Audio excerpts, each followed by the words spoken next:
Hello, my name is Carol Kirby, and welcome to Frankly Franklin. We have with us a man well known to Franklin. His name is Henry Stone. You might know him as the Media Man.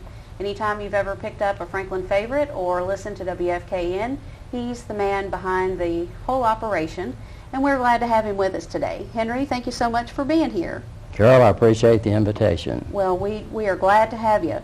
Let's just get started, and without dating yourself, I'll ask you if you will let us know, how long have you been associated with the Franklin Favorite WFKN? I think around 38 years. Okay. I started during my senior year at Western on a weekend part-time basis, and a couple of stints away to the military and a short stint at Scottsville at the radio station there. I've been there the rest of the time. Now, when you started out there, were you in broadcasting, or were you a reporter, or both? That was strictly radio, Okay. the part-time.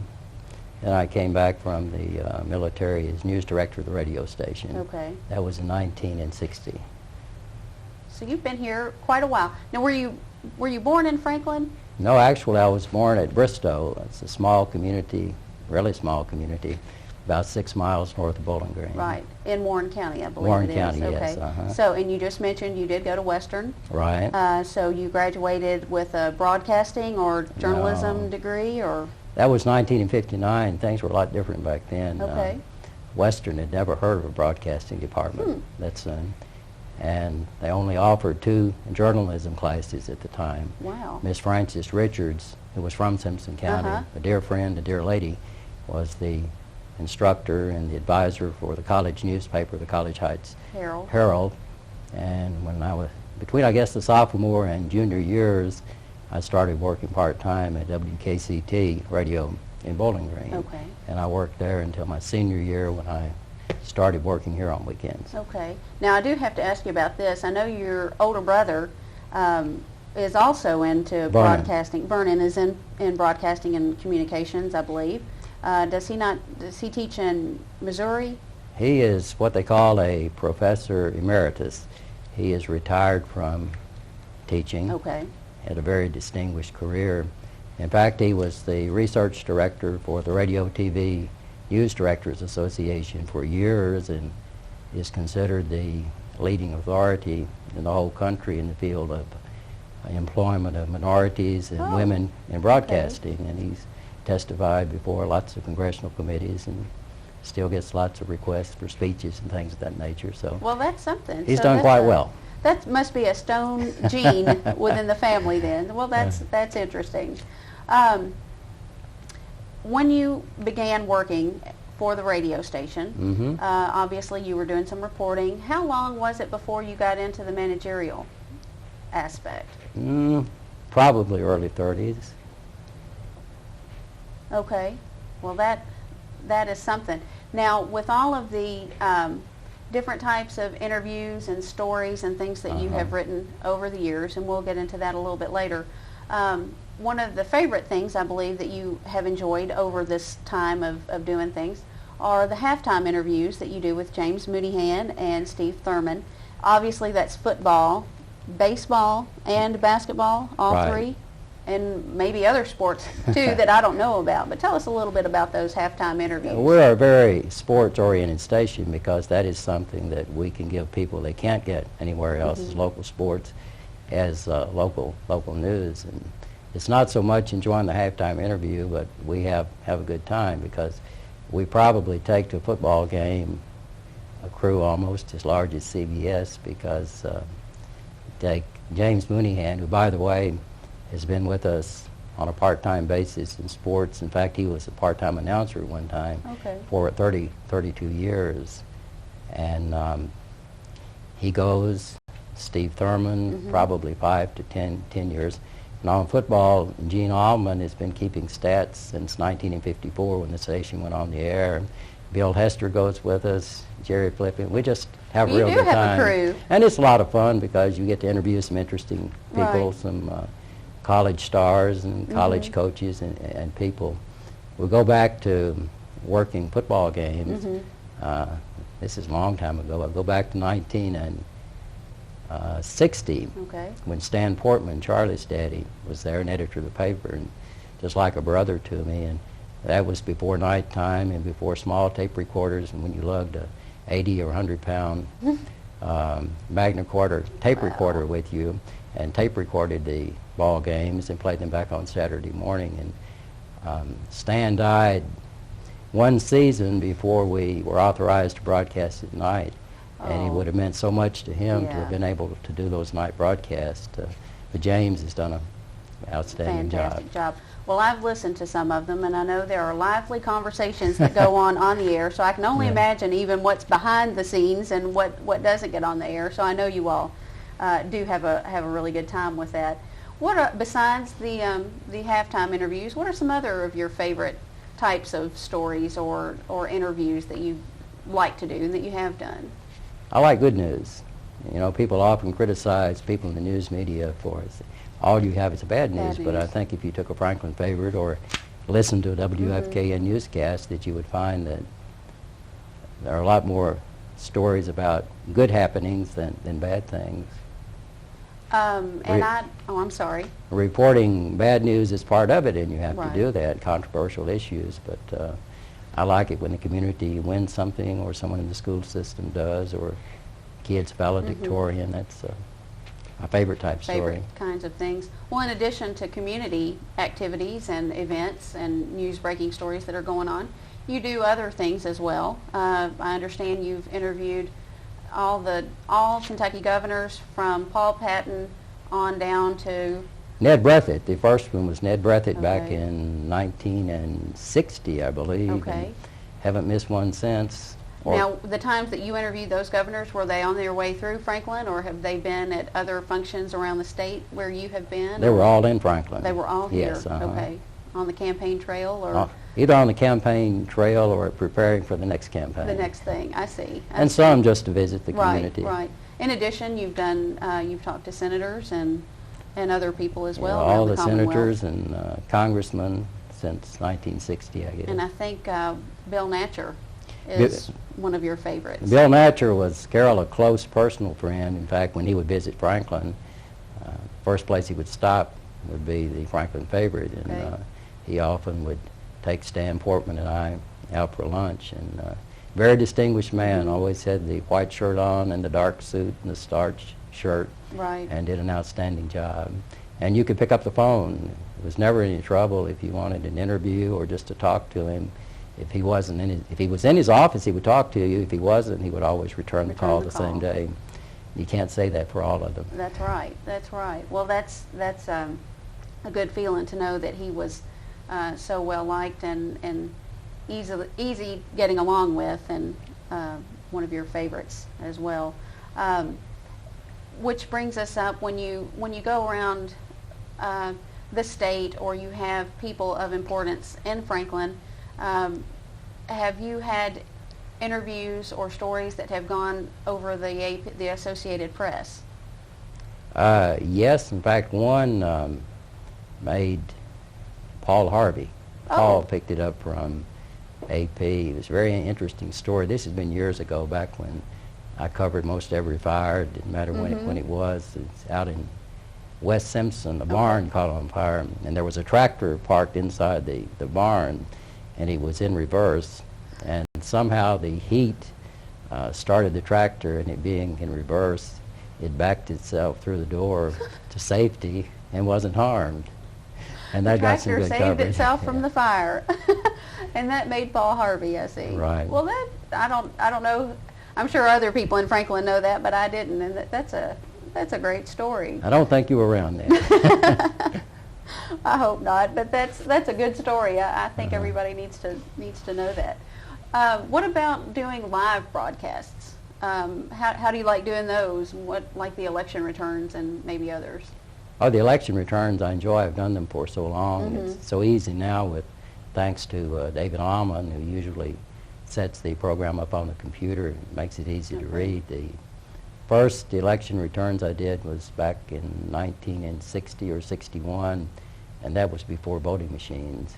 So they counted the ballots by hand, and sometimes it was 2 days before they got through. Oh, wow. So you would do the telephone reports from the county court clerk's office. I remember a real hotly contested race for state representative. I won't call the names, but I hadn't been there very long, and really I didn't know either of the gentlemen very well. And Mr. Valentine, who was the publisher then, they called and complained that I was, in the reflection in my voice, that I was favoring one of the candidates. And so I learned about criticism early. Well, that brings up another issue. What about the hard part of the business? When you're talking about showing criticism or favoritism, I'm sure as the publisher of a newspaper and the general manager of the radio station, you get these types of complaints or dealings. One thing in the media, and every media gets used. I mean, there's no way to keep from being used, especially by politicians, because often what politicians say is news, and your job in the media is to report the news, what people want to hear, or may say they don't want to hear, but they listen anyway. And we have been accused over the years of favoring someone in some aspects, and we have never intentionally done that, because often people don't know the number of times that you have said no to the particular person that wanted to make a statement. And it can be difficult, but that's all part of the job. And as long as you know in your heart that you attempted to be fair, that's what counts. Right. Well, going back to the difficult things, obviously come some good things. And as you reflect, what are your favorite accomplishments, either as a broadcaster or a reporter? What are some of the favorite things that you have done that have meant more to you? Well, let's not say me, because we have a tremendous staff at the Franklin Favorite, WFKN, some real fine people, so let's say the Franklin Favorite, WFKN.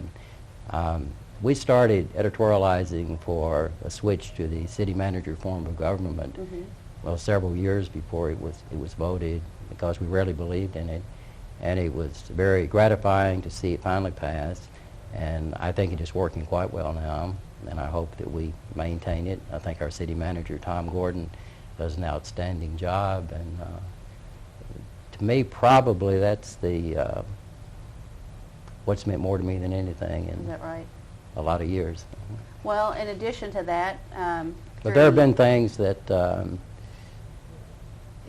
just promoting, whether it be United Way or Habitat for Humanity or the literacy program, to be able to be in a position where you can promote these worthwhile activities, and working with the Rotary Club. For which you are a Paul Harris Fellow, by the way. Yes. I believe you received that distinction a year or two ago, possibly? It's been several years Has ago. it? Okay, okay. Which is a distinguished award. I didn't mean to interrupt you, but I know that those are very worthwhile things, organizations to work with and be held accounted for. So those are good things. Over the years, you've seen a few changes, I'd say, in the equipment of the radio station, the AP. We were talking about that, the teletype. It was machine. a teletype, yes. Made a lot of noise. I remember that, and it did make a lot of noise. I guess once you're down there, you get used to it. But tell us about some of the most important changes, I guess. Well, the changes involve technology, because, as I said, packing an 80 or 90 pound Magna Quarter up that hill going to Ray Stadium at Russellville was no fun. And even when we got cassette tape recorders and started using them, they were live. Of course, now we do it live, but instead of a big tape recorder, one I use is probably, if I'm out in field, 3 inches by 4 inches, and they make them, I'm sure, the size of a pencil or a small calculator. Everything's computerized. We're satellite with most of our music now, and stay on the air 24 hours a day, 7 days a week. And of course the network news, and all of our commercials are done on computer. And we have some new equipment called a shortcut, where you just put it directly in and enter it into the computer, and the commercials are played back computer. Automatically. Right. And music comes from satellite. We still do use some CD disc. Okay. Well, I know that being a communications major at Western, I learned they teach you on the old machines so that you have an idea of the history of that sort of thing. So we had to learn on that sort of thing, and I know that when WFKN switched to the computerized system, and I've gone in and done commercials there myself, it's a snap. You just go in, you cut them, and punch a few buttons, and everything's automated. And I know that the people that work on that end of the radio station really appreciate, that kind of advancement. So I know that the radio station has kept up with the technology, and it is progressive, and I think that needs to be mentioned. So, and you look at the newspaper. In the old days, with a press, you fed it one sheet at a time, sheet-fed press, and the old linotypes, and color. You just didn't have color in newspapers then, and we have so much color equipment now, a lot of color equipment, and color equipment I don't know how to use, but it looks good when it comes out. Right. On that. Well, and that brings us to the commercial printing that that you all offer and have. Tell us about that. We've really grown in that field. A number of years ago, we bought the former Houchins grocery store building and installed a new press, a Web Leader Mark 25 with twin lines, 8 units, quad color unit, angle bars, 2 folders, and we print about 25 publications other than the Franklin Favorite. If it were just the Franklin Favorite, we would not be able to afford the equipment to do the color that we do in the paper. Well, what are some of the other publications that you all do publish? Probably the largest one is GCA. It goes to a pretty wealthy area in Nashville. My good friend Gary Cunningham started it a number of years ago. In fact, he started printing with us. We helped him start. And he goes to Green Hills, West Side, Belmead, and those areas. He found a niche. He uses a lot of pictures and a lot of society, and he's been real successful with it. Well, and all that's done right here in Franklin. Right, and we print the papers out of Donaldson, Tennessee, which they have across their streamer the largest circulation of any community newspaper in Tennessee. Of course, they're not saying more than the Tennessean because that's daily, but this is a weekly publication. Right. We've had the contract for printing the College Heights Herald Westerns publication for, I guess, 25 years. Okay. So it's a lot goes on back there. A lot, yes, that people probably didn't realize. So that is an accomplishment again for Franklin. What about now? 2-3 years ago, you had a little bit of surgery, and we're told to slow down a little bit. So tell us how your day starts now that you've slowed down some. Well, I really don't get to work until 6 a.m. now. And it used to be about 4:30 or 5. It was close to that, so I'm sleeping in now. But after the 7:30 news, I'm pretty well in management end the rest of the day. And do you... Unless something comes up, I have to. Right. Do you still contact the police department or things like that to make sure that whatever needs to be noted in the news is followed up on? Right when I get there, I check with the police department, the jail, the hospital, and cover anything that's happened overnight. Plus, usually there's something going on that time of the morning in the printing area that I need to look after, so I sort of wear 2 hats at the same time. Sure. It's a busy hour and a half. I bet it is. In addition to all of the stories that you've done and your favorite things, your live broadcasts, what are some of the funniest live broadcasts that you've had to endure without absolutely losing it? Well, I probably did lose it in this one. I had gone to work at Scottsville, first full-time job in 1959. Okay. And I think it was a minimum of 54 hours a week, and I was doing the news, and no one knew anything about news. I was just learning and a long board shift. And they did what was called a man on the street program back then, where at noon he took a microphone, he just stood on the street corner and interviewed people. And I didn't know anyone in Scottsville, even though it was only about 2,600 people. I'd only been there probably about 3 weeks or 4 weeks, but I had joined the JCs, and the JCs were having a membership drive, and part of the membership drive was that they had this live goat, and you got the goat, you had to keep it until you got a member. So they came up with a great idea to present me with the goat during the broadcast. During your broadcast. So I had a goat in one hand, and they were really a bunch of jokesters because I'm not sure how to describe this lady in Scottsville, but she was quite well known at that time, and what she did for a living isn't something that we would want to discuss on this program. But everyone in Scottsville knew, so they sent her over for me to interview. Oh, of course. I knew nothing about her, and I had a goat in one hand, a microphone in one hand, and here stood the lady of the night. And I asked her what she did for a living. And that's as far as I'll go on that. So that was probably one of those that will go down in history. That will go down in history. Definitely. Do you have that on tape anywhere? I hope they don't. We'll have to see about that one. Well, one of the funniest mistakes that occurred, and I wasn't responsible for this, and I think it was 1961 or 62, I was called back in the service for a year in Port Chaffee, Arkansas, and being away from home, you will read the newspaper more and than you do actually at home. Being at home. And I knew this had been going on, but they hadn't made the arrest. But Franklin did exceedingly well in community awards at that time, and they had received the 5-year award for community development. And at that time, you were lucky to have a front page filled with news. You usually tried to find 2 big stories, put one on the left, one on the right, picture in the center. Also the same week there was a, I guess you would say brothel or houseville repute called Over the Border down toward the line. In fact, they had the names Peggy, Betty, and Sue in neon lights on the top. Well, they happened... Branded, yeah. So they happened to raid the place and place charges of prostitution. And, of course, the 2 big stories, one was the house of prostitution, and the other was community development. Well, they got the headline switched. And the headline on the community development was Over the Border, and the headline on the house of prostitution was community development.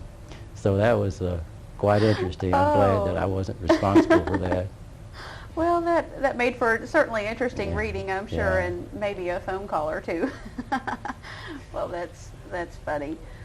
We are lucky to have such a distinguished publication and radio station in Franklin. I appreciate that. I know that it is, and one thing I did not touch on are the awards that the paper and the radio station have received. Tell us a little bit, and some of those were AP awards, if I'm not mistaken. Yeah, we're no longer AP. We have the USA Today Network News, and we have the Kentucky Broadcast News, but we did quite well back in the days when we were AP, and it wasn't me, it was the entire staff. One year in our division, we won 10 out of 10 first place awards for news coverage, which we were quite proud. Sure, sure. And I believe that over the years, you have employed some of Franklin's more notable personalities. Oh, yes, we've had... you might tell us a few of those people? Well, I'm not sure what all of them did. Judge Frank Wakefield was an announcer at one time. Before that, he inserted newspapers for us. Dick Downey has worked part-time there, and Tim Crocker. We've had a lot there. Dan Ware, I believe. Dan Ware, yeah, Dan was full-time there, So there and have... Dan won some awards, Associated Press, when he was there. Okay, okay. Well, so Franklin has had good success with different people that have worked there, and it is a successful publication and radio station, like I said, and we are glad that you are here. And we've had a couple of people who became major anchors. Sid Starks, who is from here. Okay. That's Sally's younger brother. Yeah. And in fact, he's been in the Boston area and done quite well. Alan Denton, who worked here. I think he's in Florida now. Okay. And we have some that will be Darla Johnson. She's doing a weekend TV work at Hopkinsville, who I think will probably be a major anchor sometime, as will Lee Roberts. And we have a couple of part-time students now, and Desiree Williams and Weston Crafton, who I think have good futures. Well, that's exciting. Up and coming. Well, we appreciate you for being here, Henry. Well, I appreciate the invitation. The fact that being the media man, as I said, in Franklin, you are normally on the other side of an interview. So thank you for taking the time to be on this side of the interview and letting us find out a little about Henry and the newspaper and the radio station and what it has to offer. So thank you again for being here. Thank you for having me. And thank you for watching.